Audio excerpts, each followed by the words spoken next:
Энэ хог хаягдлыг шатааж эрчим хүч гаргах энэ төсөл энэ хог хаягдлын менежментийн асуудал өөрөө маш чухал асуудал байхгүй юу? Бидний одоо нийтийн тээврийн асуудал ярьж байгаа шиг, сургууль цэцэрлэгийн асуудал ярьж байгаа шиг ийм ач холбогдол бүхий сэдвийг бид нэлээд орой ярьчлаа.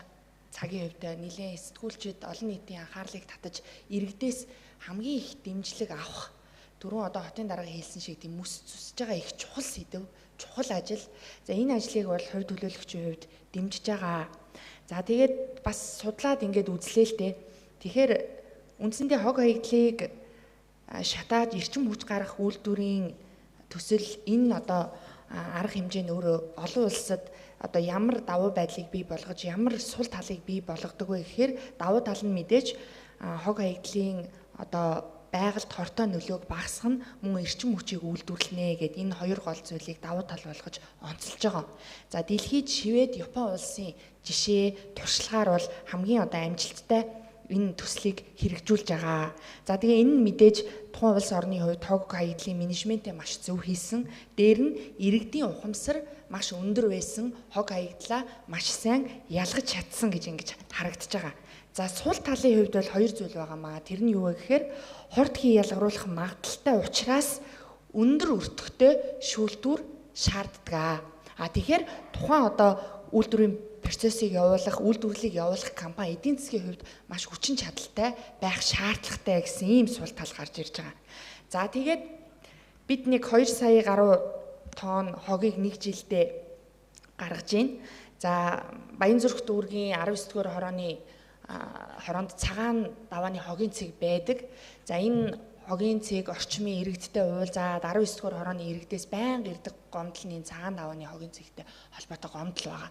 Тэгэхээр яг энэтэй ижилхэн бусад одоо нийслэлийн хогийн цэгүүдийн ойр орчмын иргэдээс маш их гомдол одоо ирдэг нь бол дамжиггүй. Тэр хүмүүсийн хувьд хүний эрхийн асар их одоо зөрчигдөж эрүүл мэндийн хувьд, амьдрах орчны хувьд тохирж амьдарч байгаа хүмүүс шүү дээ.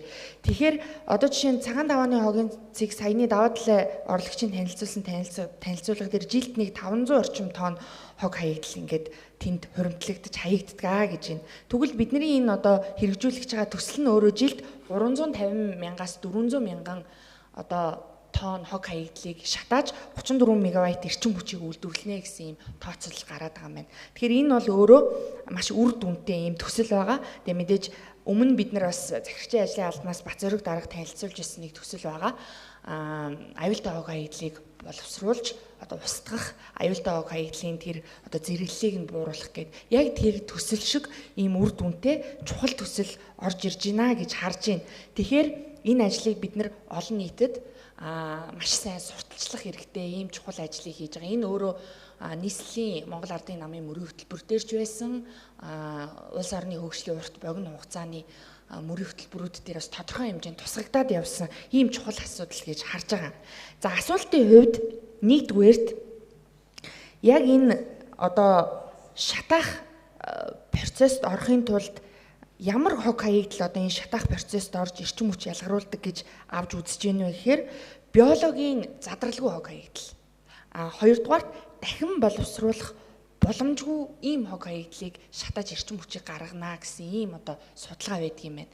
Тэгэхээр бид хогоо ялгаж иж одоо энэ процесст оруулах ийм шаардлага гарч ийн гэж би хараад байгаа. Тэгэхээр энэ хог хаана ялгагдах вэ?